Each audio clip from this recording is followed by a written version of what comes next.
Here we go. There. Okay. All right. Well, you know, Kevin Keller is a character that I guess Dan and I have done. Well, Dan created Kevin, and I picked him up to use in the Life with Archie series, and of course the novel. But you know, I guess we should start with Dan to find out where Kevin came from. All right. Well, Kevin's been around, I sort of believe he's been around almost 3 years now. But yeah, it came about in 2010 when we were adding some new characters, and we were trying to make Riverdale a little more diverse, and had the idea to bring in Kevin Keller. And thanks to John Goldwater, Kevin was born. And it's been, you know, it's been fantastic. Kevin's been so widely accepted into the world of Riverdale. It feels like Kevin's been around with the gang the whole time. So he's really just part of the fabric of Riverdale now. Yeah, he really is. I got the opportunity to write a couple of fill-in issues of Kevin for Dan while he was busy doing all kinds of promotional stuff on the road. This was the first time I wrote the teenage Kevin. And he really did fit in like he had been there from day one. He was just one of the gang. He's as natural as Betty or Veronica or Reggie. Yeah, I mean, and that's the way I think the readers have responded to Kevin too.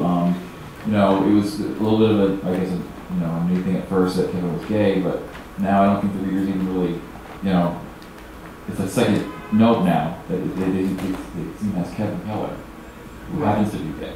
Yeah, it's not the gay character. He started off as a gay character, and now he's a character who's gay. Right. But yeah, the response to Kevin is so good. Like, you know, I go to comic book shows and just the fan reaction, the new readers that have come in because of Kevin, the old readers who have come back to Archie, who, you know, they've been away from Archie for a while, and now they're back, and it's been really, it's just been very rewarding to be able to work on Kevin Keller. Dan, you wrote and illustrated Kevin's introduction in the Veronica series, right, which was Archie's first comic to sell out in its history. Mm-hmm. And then Paul tackled Kevin's wedding in the Life with Archie series, which became Archie's second issue to sell out. So what do you think about this character is that made him an overnight success? Well, I think we're a bunch of sellouts. We don't mind. Sales are always good. That's always a sign that things are working. Well, I think the thing with Kevin, you know, when we had Kevin and Veronica 201 was, you know, we announced Kevin was a new character we were creating, and of course people knew the character was gay, so there was a lot of, you know, curiosity to see how we were going to handle it, and we were very careful to, you know, present Careful in the right manner. We didn't want to make it like a gimmick or like a one-time big event that we forgot about quickly. We wanted to make sure that we were creating a new character for Riverdale that you know, was going to be part of Riverdale. He was going to be, like, you know, one of the gang. And so that was like we put a lot of work into that issue to make sure that Kevin was going to be a mainstay in Riverdale. And then Paul, of course, and then the wedding issue with Paul, that was another firestorm. Yeah, that got some attention. We put out the issue. We just treated it as, you know, a wedding. I had written stories with weddings in Life with Archie before. We had the wedding of Mr. Weatherby and Miss Grundy and Jughead and Midge. I get them confused. I get the two continuities confused all the time. You know, so we've done weddings before, so we're just handling it like any other wedding. It was, of course, the cover of the book, and it's on sale at Toys R Us, like all the issues are. And a group called The Million Moms, which we think is really 8 moms with a fax machine. They faxed out a press release, and you know, they objected to the comic, they objected to the subject matter. They had nothing against homosexuals, mind you. They just don't want to have to explain it to their children. But anyway, they made a big stink, and it was, I think the last week the book was on sale, right? So in that last week, all of a sudden, people were, you know, sales had slowed because it's been on sale for 3 weeks. All of a sudden, they make a stink, people are going, wonder what's going on. and the book sells out. I've only got one copy of it. I can't get another copy. Dan, you tackled the high school years of Kevin in his solo title, and Paul, you've handled Kevin's future as an adult, and now explored his pre-Riverdale days in the Kevin novel. Are there any other time periods you guys are interested in tackling? Well, when I did Kevin's kind of his origin, I guess, when he got his ongoing series, we went to where. So we had flashbacks to him growing up, because he was an Army brat. He moved around the world, so we got to see Kevin and his family moving all around the world, and we got to see. Then we got to see how he his first introduction to Riverdale. But so we've sort of been there with we've introduced his early years where he was very awkward, and of course Paul picked up on that in the novel. But there's always lots of stories there. There's always lots of stories. Yeah, there's middle school is a sewer that contains so many great stories. I'm sure you all remember. So there's no end to stories in that time period. But I'd actually like to see. Currently in Life with Archie, he's just been elected senator from his state, the state of Riverdale, I suppose. And I was thinking as I was writing a scene that I'd really like to see him 30 years from now. Where's Kevin gone? What's the future for Kevin? Where is he at? Is he our first gay president, or, because Clay would make a good first husband. There you go. Yeah. Michelle Obama, then you get Clay. Yeah. For those in the audience that don't know, the Kevin comic celebrated its 3rd consecutive GLAAD Media Awards nomination this year for Outstanding Comic. And all of us at Archie Comics are thrilled at this positive embrace we've received from the LGBT community. But what about Kevin do you think appeals to all Archie fans? I think, what appeals to people like characters that are just, Kevin's a likable character. He's similar to Archie, that he's like the boy next door. You just can't really not like him. And I think that's the way we are with a lot of the Riverdale characters. He's just, he's embraceable. And people read Archie comics to feel good. They want to feel, they relate to the characters. I'm going back to when I was a kid reading Archie. I remember it was like a fantasy. It was sort of like the way you wish, life would be. It didn't turn out that way exactly, but you wish it would be. You wish you'd have like 2 girls chasing after you in high school all the time, and wish you didn't live in Canarsie, Brooklyn. I was asked this question for an interview a few days ago, and I realized that, why are these characters so likable and accepted? And I realized it came down to truth. They're all very true characters. Yes, they're cartoon characters, but they're all very real. They all have distinct personalities. These people. You've known people like them. And there's just no getting around it. They're honest characters, and as long as you tell the truth with a character, people are going to respond to it. Yeah, and for the kids, a very important factor with kids is just like simple friendship. That's like a big deal to kids when they're reading about about characters, and I think that they relate to the friendship that the characters have. That too, yeah. I just think it's that whole world. It's like you said before, it's an idealized world. But it's not that far-fetched. It's not that unrealistic an expectation. I mean, it seems like that these days, with everything that's been going on. But in Riverdale, even when this stuff happens, even when the horrible stuff happens, they're a community that that sticks together and does something about it. And again, there you've got truth again. I mean, look what happened. Look what happened the other day. There was a horrible experience, and what you saw was people running into the explosion to help other people. It's it's a reflection of the real world. Yep. So in Kevin's first miniseries, we saw he ran for class president, and he beat Reggie. And currently in Life with Archie, Kevin's running for Senate, as Paul's writing. So was that always the plan, to take him in that direction by planting that seed early on? It just, sometimes it works out that way and it looks like we've planned it. But most of the time it's, all these continuity things, half the time they're just like dumb luck. It's just like, ooh, that'll work. Look what we did 2 years ago. Yeah, happy accidents. Yes, happy accidents. Dumb luck, happy accidents. Okay, so unlike many of the Archie gang, who we can assume were born and raised in Riverdale, Kevin is an army brat who is a world traveler, yet he feels like he's been part of the Archie gang forever. Why do you think he works so well with these iconic characters? Well, like I said, I think that he just sort of, I think it was the way we introduced the character, him into the universe. I mean, he's really enmeshed with Veronica. He kind of came into her book. They're sort of like best friends, sort of. And you know, the whole storyline where we introduced Kevin, where Veronica had a crush on him, I think it just, we didn't stray from the Archie formula that much. And I think that was that really, you know, we introduced Kevin in that way to like a pretty large audience.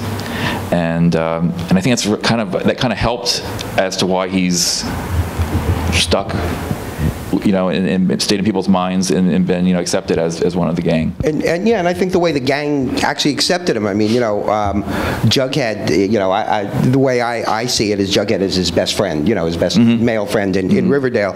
Yep. And, you know, Jughead was his pal immediately. Right. And he saw the opportunity to you know, to tweet Veronica by not letting her know that Kevin was gay while she had this crush on him. And, you know, it's just like, it was just so casual. The characters, as he came in, it's like, oh, you're gay. Here's the story, you know. Right. So it wasn't, you know, it shouldn't be a big deal, and it wasn't. Yeah, I think that, you know, I think we handled that well. I really think we did this just by, you know, him telling Jughead he was gay, and Jughead was just like, you know, okay, and and that's very true. I mean, you know, I have a son who's 17 years old, and his friends couldn't care less.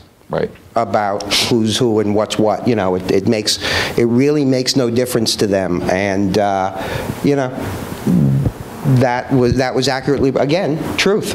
Yeah, it's so true. It's so true. My daughter just graduated high school, and my son's in high school, and you know, they've got, you know, gay friends, and it's just not an issue, and you know, it's just like it's like they have blonde hair or brown hair. It's just the way they are.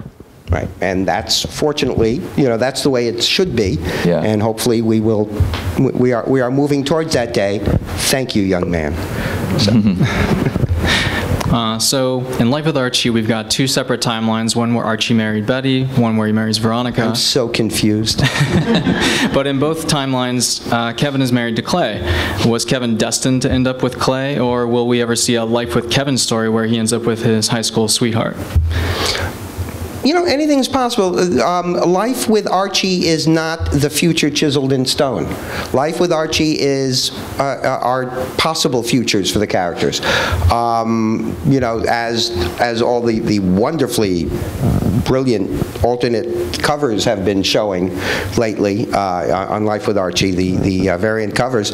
You know, there are other universes where there are other versions of Archie, and they're being portrayed on these covers. You know, there's the superheroes, there's the punk Archie, there's the, you know, the dark Jughead one, which I love. Game of Thrones one. Yeah. So, you know, there's anything's possible in Life with Archie. We just haven't gotten there yet. Okay, so speaking of Kevin's high school romance, Kevin just currently got caught up in his own love triangle, which Archie is known for, of course. So care to fill in the audience on where that might be headed? Well, you know, what's good for Archie is good for Kevin, so we're good at love triangles at Archie. So yeah, Kevin, he has a boyfriend now, named Devin. And there's another guy named Paul we did a story last year where there was he had a secret admirer who was leaving notes in his locker, but was still too shy to come out. So then Kevin got a boyfriend, and then the secret admirer came out. But now Kevin's with somebody, and so we've got sort of Paul just sort of in the, you know, waiting in the wings for anything to happen. So and Devin trying to be understanding about it. Yeah, he's got some issues, and you know, he's not as he doesn't have everything under control like Kevin does. So, or like Betty and Veronica do, as far as the you know, the relationship goes. Like, you know, Betty and Veronica are best pals no matter what. The whole Archie situation is just this separate little, you know, issue with them, but they're still best friends. Right, exactly. And so, and then the one issue I'm working on now is we're just doing a thing about the storyline's about like public displays of affection. So we have a scene where Kevin is saying goodbye to his boyfriend, kissing him goodbye. And we haven't showed a kiss yet, but I mean, they've obviously kissed, we just haven't showed it. We're just, you know, but we show and so the issue is about public displays of affection, what's right, what's wrong, like how people react when it's a same-sex kiss versus, you know, just a boy and a girl. Because we've seen Archie kissing Betty and Veronica all over the place, you know. So we sort of address it, but in a very light, fun way, in Archie style. So previously, Kevin met his hero, George Takei, of Star Trek fame, and who's become a spokesman for gay rights. Do you have any wish list guest stars for Kevin to meet next? Let me see. There's always celebrities. I mean, you know, I think we talked to, you know, Ellen maybe, or we talked about, there's just so many, like, you know, TV pop stars, you know, that we could use. I don't want to, you know, every issue to have to be a guest star issue, but it is always fun to bring people into the issues. Like the George Takei thing was such a dream come true because everyone loves George Takei. There's nobody does not like George Takei. I defy there to be a person that doesn't like him. And what's that? Shatner. William Shatner. That's right. That's right.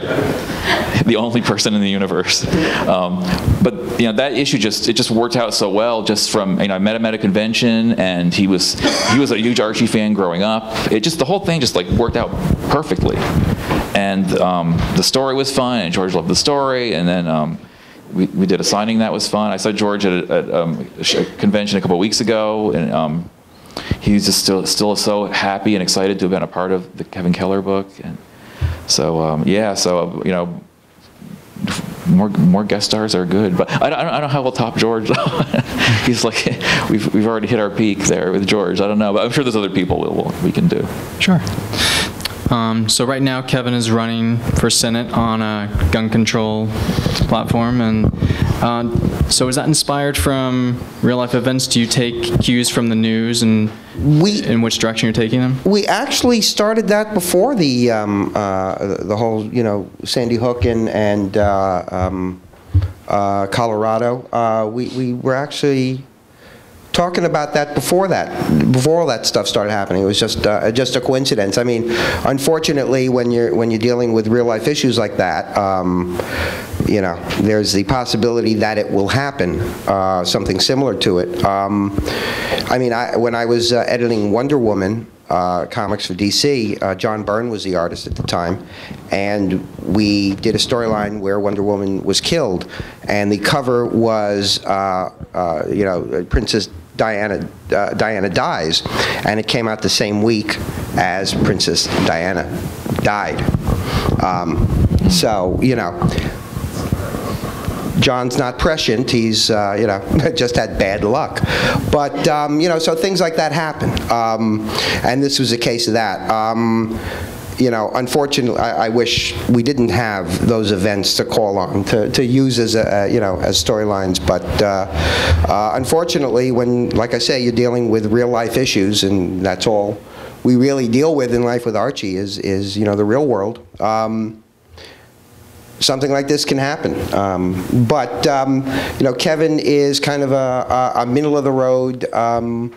You know, on the gun issue, he's not against guns. He's just against guns in the hands of the wrong people, which, you know, seems to me a sensible way to go. But I'm not in the U.S. Senate, so what do I know? And by the way, if you can look up the list on the internet of the names of the 41 cowards who voted against the gun control bill today, know who you're dealing with. But anyway. You know, so it's just, yeah, he's, you know, but he's also dealing with the fact that people are looking at him as a one-issue candidate, and he's looking to expand his, you know, to show that he's really not just about that one thing.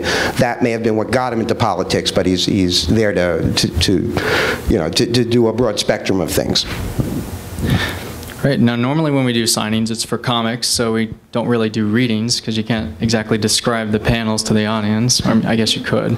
But now that you've written this great novel, do you want to do a little reading, take advantage of this opportunity? Sure. Give us a little taster. I just happen to have a copy and an excerpt marked. All right, this is about midway through the book. There is a kid in school who is being bullied a lot and is very closed, and Kevin's tried to make friends, but the kid doesn't respond. So one day, Kevin decides to follow him home from school and see where he lives and talk to him on neutral ground. He gets there and finds that the kid lives in a very bad neighborhood and seems to be in an abusive situation at home. And this is after he flees, after seeing what goes on at the kid's house. Kevin found his way back to Main Street and got on the downtown bus to the mall. The whole time, Luke's words were ringing in his ears. "I hate you. I wish we were all dead." Maybe trying to befriend the troubled boy was too big a project for him. He understood unhappiness, and he even knew what it was like to be angry, but not like that. No matter how bad things had gotten, he had never wished harm to anybody, not even bullies like Elliot, who made his life miserable. But at the end of the day, Kevin went home to a loving, supportive family. Sure, it hurt his feelings when kids made fun of him because of his weight or complexion, but he had a mother and a father who made it clear to him that these were just temporary imperfections, not anything that defined him as a person. Eventually, he would lose the extra weight, his skin would clear up, and his braces would come off his teeth. What mattered was who he was inside.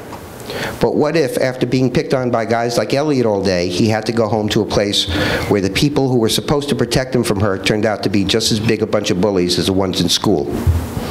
Kevin was still debating with himself over what he should do when he got to the mall. He stopped in at Comics Universe and quickly scanned the racks for the new releases.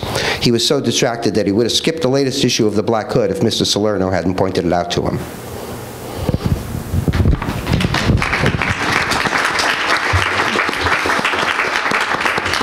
So don't bully, that's the message, kids. Thanks, Paul. I hope you guys brought questions. I'd like to open it up.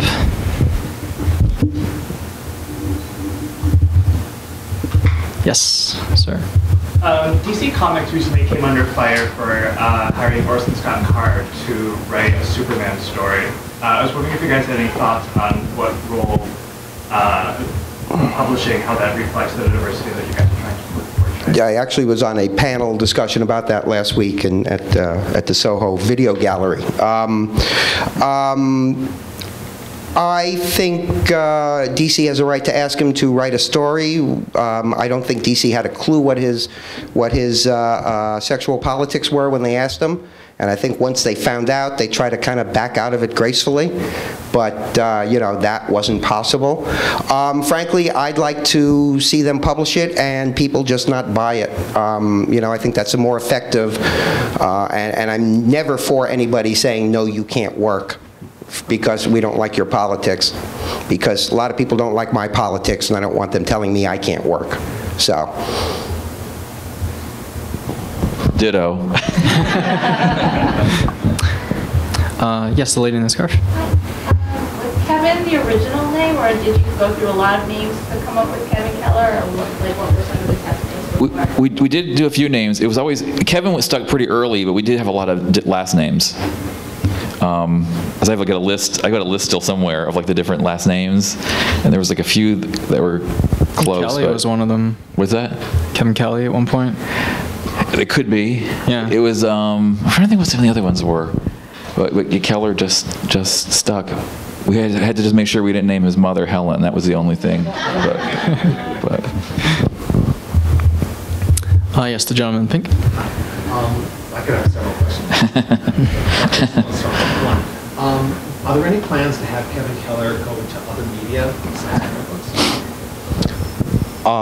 I think that's more a question for our illustrious Archie business folk here. There's an Archie movie, you'll see Kevin in the movie, I'm sure. Live action? So possibly. There's, I'm sure that they're always looking for the opportunity to expand into other media with all the characters. This is what it's all about these days. So sure. If you guys don't know, we've got an iOS game coming out and for handheld devices, and Kevin's going to be featured in that. So there you go. Yes, sir.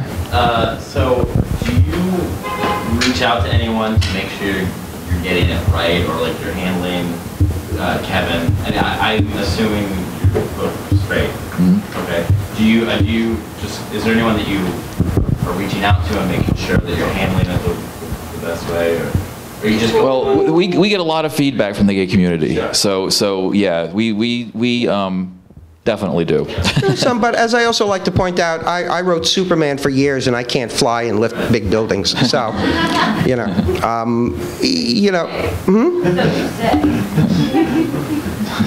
it's just underoos, I swear.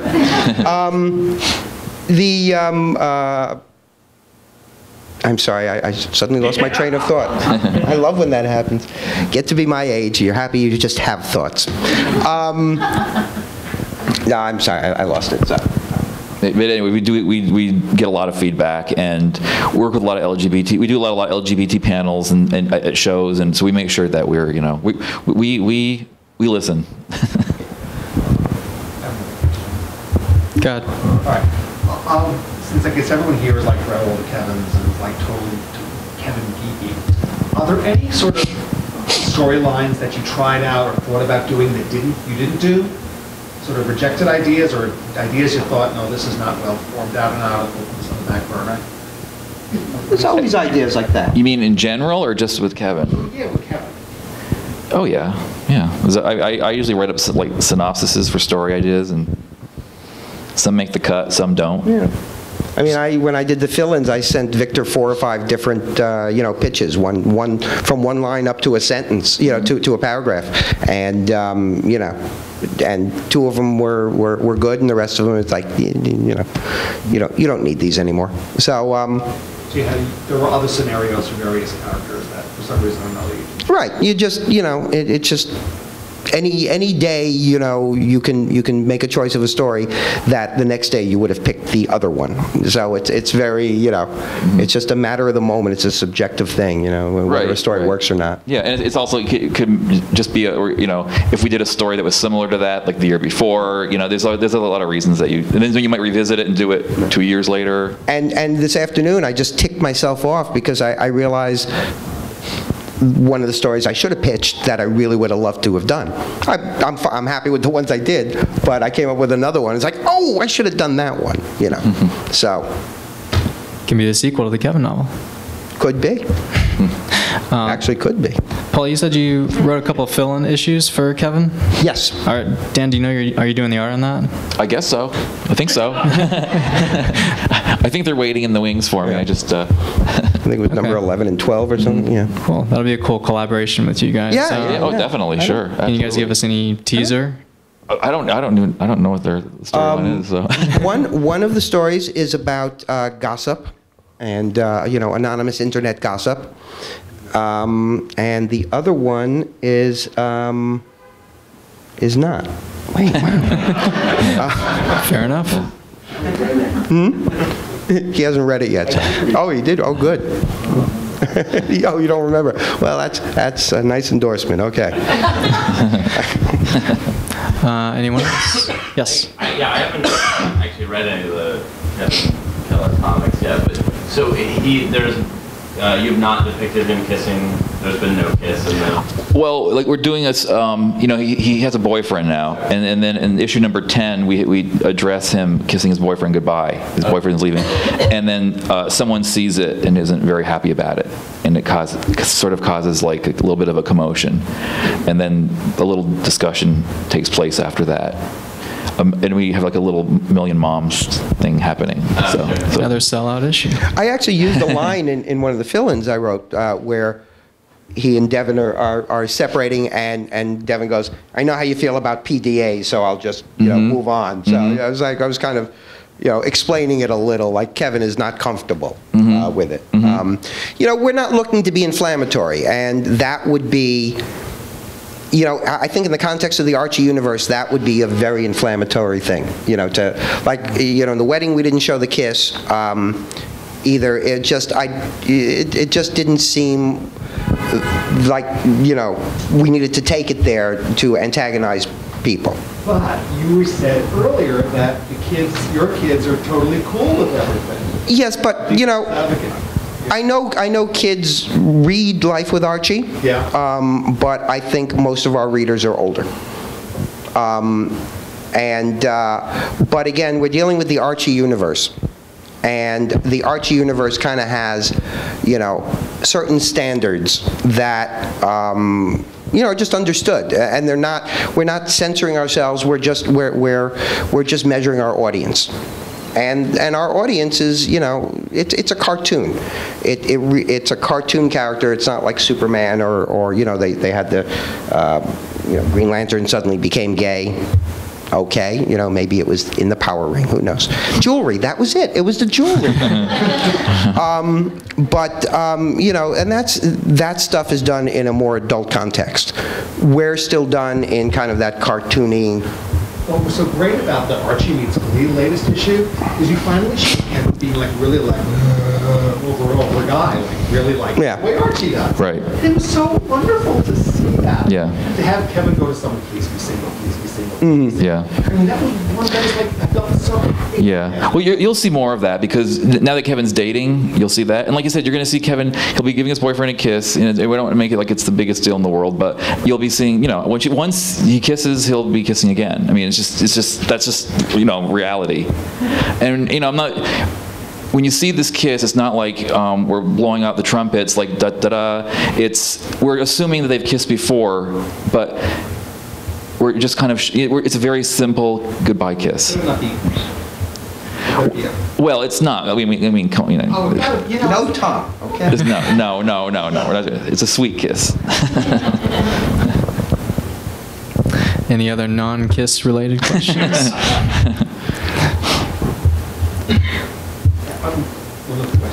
One other question. I'm sorry. But I would love to see, you know, Kevin branch into, because Kevin has obviously an older than the usual Archie audience, but I would love to see Kevin do like other like things like other people. Kids still have coloring books. I mean, there could be a lot of interesting sort of non-movie like things that Archie and Kevin and Dan could like branch out into. They're good promo things too. I mean, I was talking to this gentleman here about what I would love to see is have, you know, there be like something, you know, for Pride Day. It would be great if Archie sponsored a float. Well, I think we are, isn't GLAAD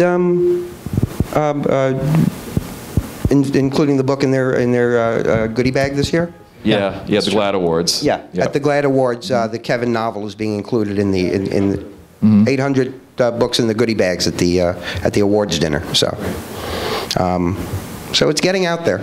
Yeah, GLAAD's been so supportive. They've got a Kevin cardboard cutout in their offices that just lives there and gives them inspiration every day. Or so they tell me. So. Yes, sir, in the back. I know that Kevin is not the only novelization that you've done of various Archie characters, and you know the difference between prose and graphic representation allows you to tell stories in a very different style. Where is that tipping point between the stories you want to tell as a novel and the stories that you want to tell on, in the cartoons? There's a little more depth in the novel. You can get deeper into what the character's feeling and thinking and motivations. In the comic book, you kind of have to keep things moving. You're getting the information across with visuals for the most part.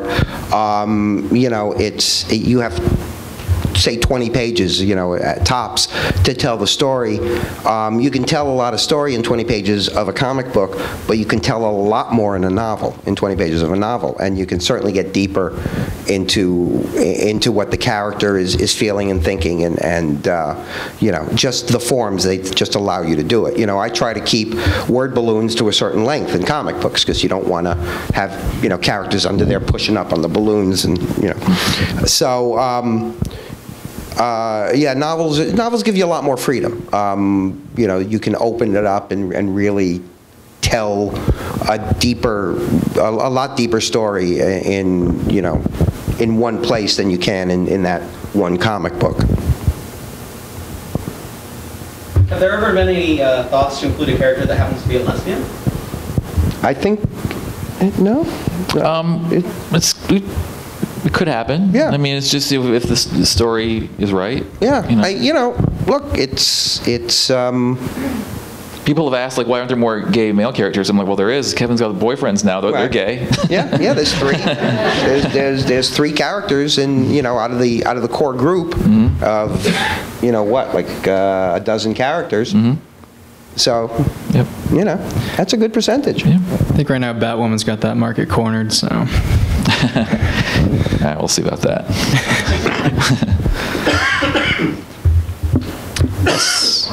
Back to you. One of the things that a lot of people say about the Archie characters is one thing that everyone sort of identifies with each one of them is they have one sort of annoying quality that everyone can relate to. Yeah, but Kevin doesn't have an annoying quality yet. What would Kevin's ideal annoying quality be? That he's too goody? I don't know. He's too good? I was thinking, that's what I was thinking. Betty has that problem sometimes where she just comes off as too good sometimes, and then she kind of rebels because she's the good one. So there could be a little bit of that, but we're still fleshing out the Kevin character too. There's still a lot of growth to come. Because I think what's really important is when you make Kevin a little bit of a jerk, because everyone in Archie's a jerk at times. I think when you make Kevin to be a jerk, then he'll be totally part of Riverdale, because everyone's a jerk. Okay, we'll do an issue where he's just a total pain in the ass. Okay. Any other requests?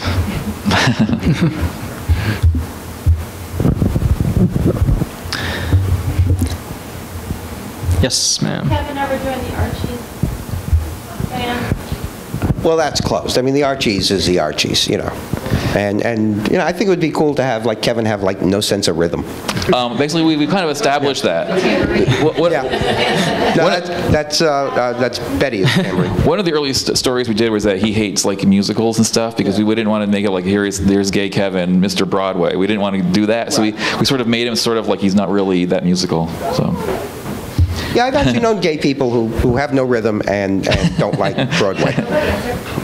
He could be. Thank you. Well,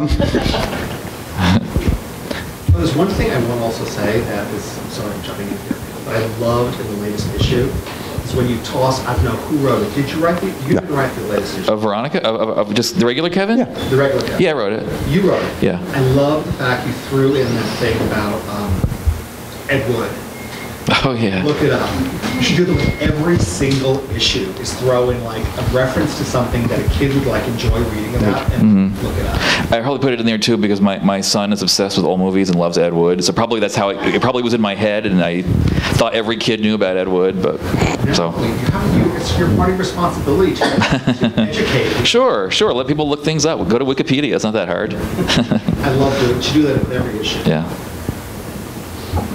Obscure gay trivia. If there's no more questions, I think we've got about 10 minutes left for signing, if you guys want to kick it off. Sounds good. Anyone else? All right. Thanks. Okay.